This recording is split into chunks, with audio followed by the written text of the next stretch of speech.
Today is August the 3rd, 2018. All my life, I just wanted to be a beautician, make people look pretty, and I always wondered what it was like to have money and nice things and just the different calibers of life. And you grow up in this environment that people put this expectation on you because of how they're living, maybe. And I remember as a little girl, I don't ever recall saying, I want to be this when I grow up. I don't remember playing with dolls much. I remember having a Cabbage Patch doll. But I cherished that doll. And I think I cherished it more than anything because my dad had bought it. And it was like the only thing we had to play with whenever we would come over to his house. He was entertained. But I realized then that me and my sister, we were sharing each other's shoes. And of course, back then, you always have to get your sister's or your brother's shoes. And so that's what we did. And obviously it worked. And it worked for my mom. And it probably worked for us for a certain amount of time. But when I realized that my parents were getting a divorce and life was probably going to change, at that time, I think I was already in a different mental state because I was being molested as a little girl. And you know how it's so hard to tell parents or your people that there's a monster in the closet. No one listens. Or back in the days, I think more so people really didn't talk about that type of stuff. They just kind of dealt with it in-house and swept it under the carpet, and they just knew that Uncle Pedro or Uncle Sam or somebody or Auntie Nancy can't be trusted with the kids. So I already had a different mentality when I was a certain age. And I watched my parents go through some things.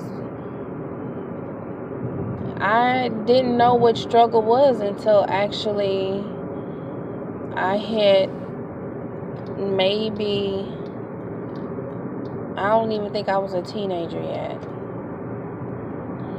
And my identifying with struggle was not having food to eat all the time, not having clean clothes, just not having anything. Not the guidance,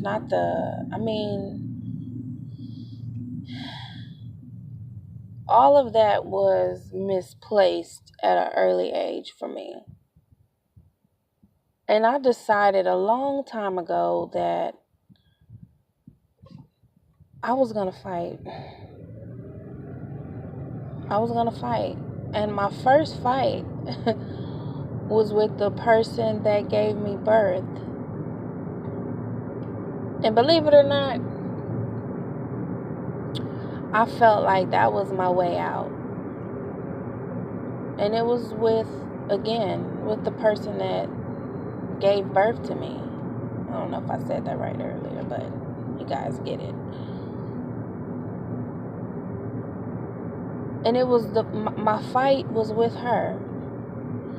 Now, I'm not going to make this audio documentary about my mother.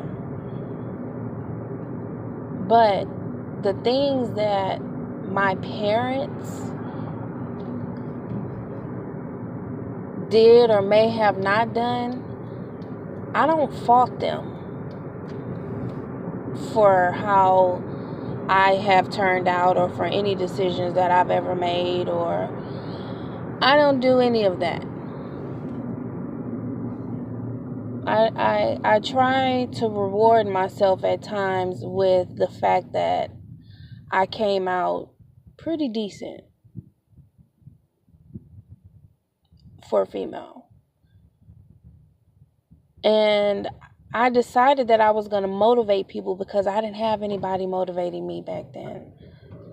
I visited with many of my friends and their families, and I used to admire, we don't get to see behind closed doors as kids, but it felt good just to go in the environment of what looked like what could be a family, or if it was a family.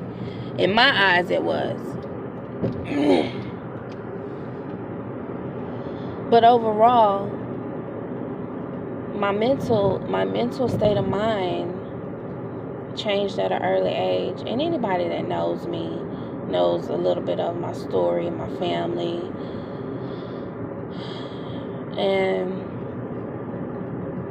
I motivate myself daily to have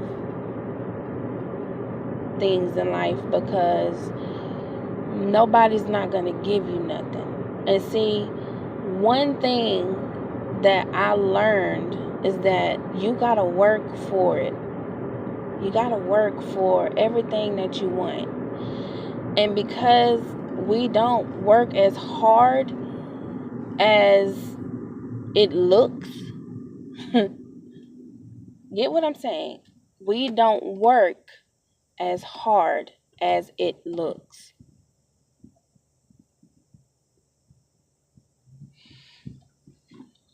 Now, I say that because we have so many things that are handicapping us and enabling us from being responsible and accountable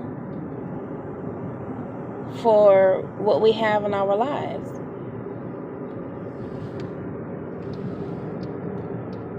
And so you can't blame your parents, your family, your relationship. You can't blame that for who you are or who you need to be. Because what that does is it puts a mindset on you that enables you to become who you need to be. And so I decided a long time ago that I was going to be somebody. I didn't know who I was going to be. I didn't grow up saying I wanted to be this, I wanted to be that. I always knew I wanted to do hair because I always wanted to feel pretty on the inside. There were so many ugly things in my life that at one point I myself went through a stage of I'm ugly. And see, being pretty or beautiful and, what the world expects you to be is not always what it's cracked up to be. And I try to tell people that all the time because looks are deceiving. And if we're judging people only by how they look,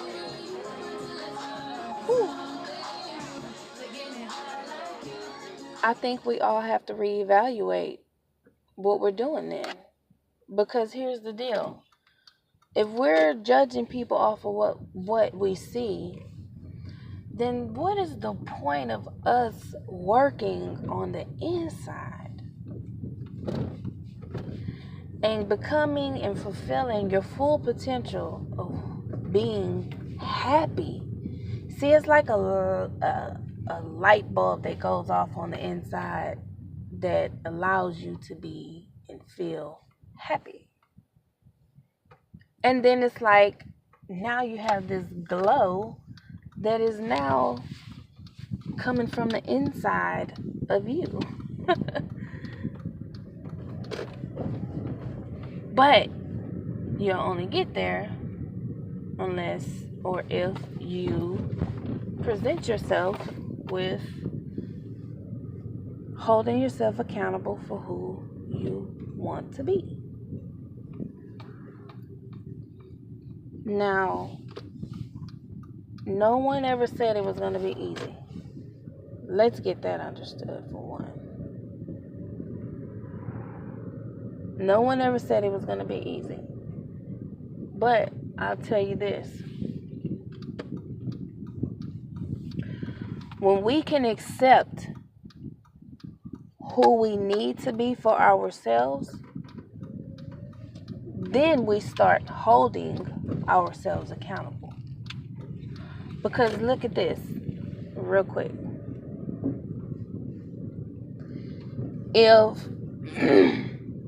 If I owe you something, you're going to expect me to give it to you and hold me accountable for giving it back to you. Right? But if I decide, okay, I'm going to pay you, or let me say this, even if I decide that I don't want to pay you, or better yet, let's not even use that for an example.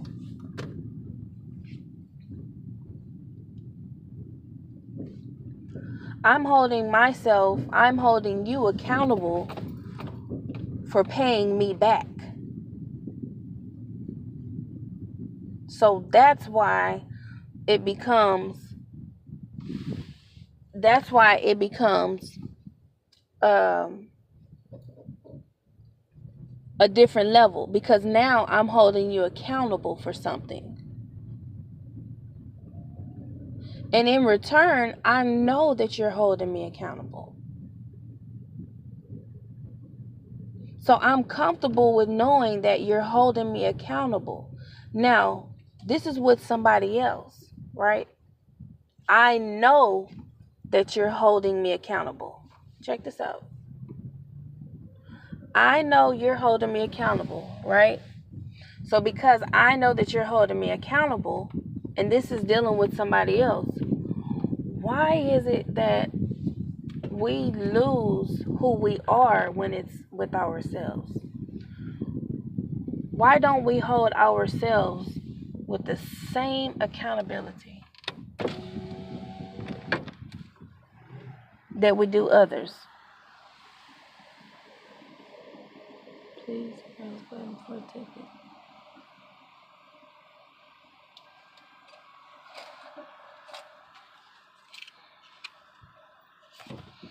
So again, if I'm holding you accountable, and this is somebody else, why don't we uphold ourselves to the same accountability?